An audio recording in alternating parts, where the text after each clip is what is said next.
One of the interesting things that I find about Enlisted is that it names American planes in such a weird way. For example, the AP-4C, what the heck is that? If you look at the Wikipedia, there's no such thing. As a matter of fact, if you look everywhere, there's no such thing because that is essentially the F4U Corsair. To be exact, this is the F4U-1C Corsair, which essentially is the AP-4C. To what reason why Enlisted names this the AP-4C, I have no idea.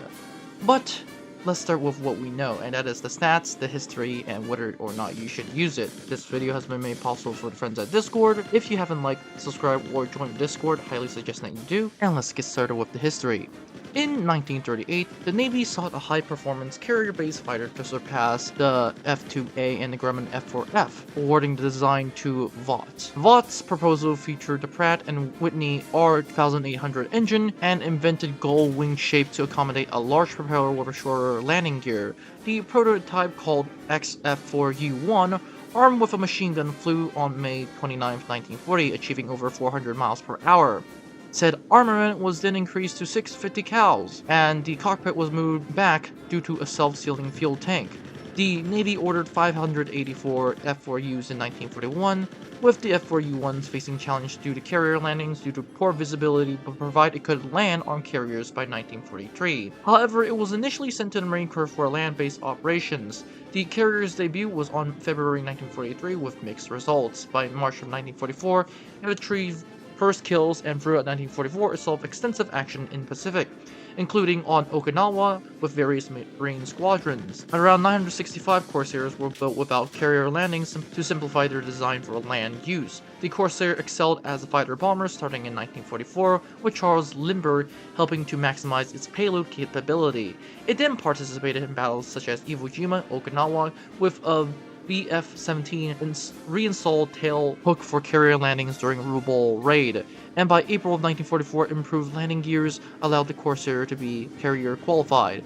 It was also used during the Korean War and sold to a bajillion countries that were United States proxies or allies. This F4U-1C variant was a feature of the F41D variant, with a water ejection engine for greater power and armed with 4 20mm instead of the 6 Browning machine guns. Both variants carry significant ordnances, with the F4U-1D carrying bombs while the F4U-1C carrying rockets. To be exact, HVARs. With that said, let's move on to the stats. The AP-4C, or the Corsair, has a crew of 1 because you're a fighter, so that's good.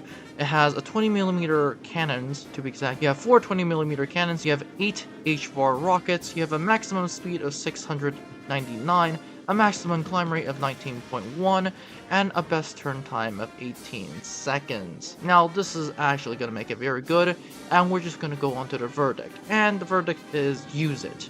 Now, a lot of people would prefer the P-47, to be exact, P-47 or the P-38. But the issue with the P-47 is one that most people are just going to grab the P-47 before you can even use it, so that's going to be unfortunate. And what's more is that P-38 only has 6 M3 rockets compared to the HVAR rockets, and the HVAR is much better in my opinion. That said, you don't have any bombs, and that is going to be kind of a problem because, well, you really can't take out tanks unless you know how to use the rockets really well, and for me that is exactly the case.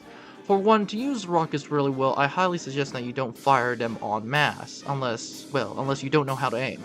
But aim for enemy concentrations, mostly infantry, or if you know where to shoot with a HVAR. If you can hit a tank a direct hit with a HVAR, it's gonna go boom. It's a great plane, and in all reality, it has good flight dynamics. And honestly, I personally wish Enlisted could give us the F4U Corsair with its full load. Multiple bombs, multiple fuel tanks, and if you're wondering, yes, tons of rockets. So that's that. Highly suggest that you use it. Don't forget to like, subscribe, and join the Discord, and I'll see you in the next one.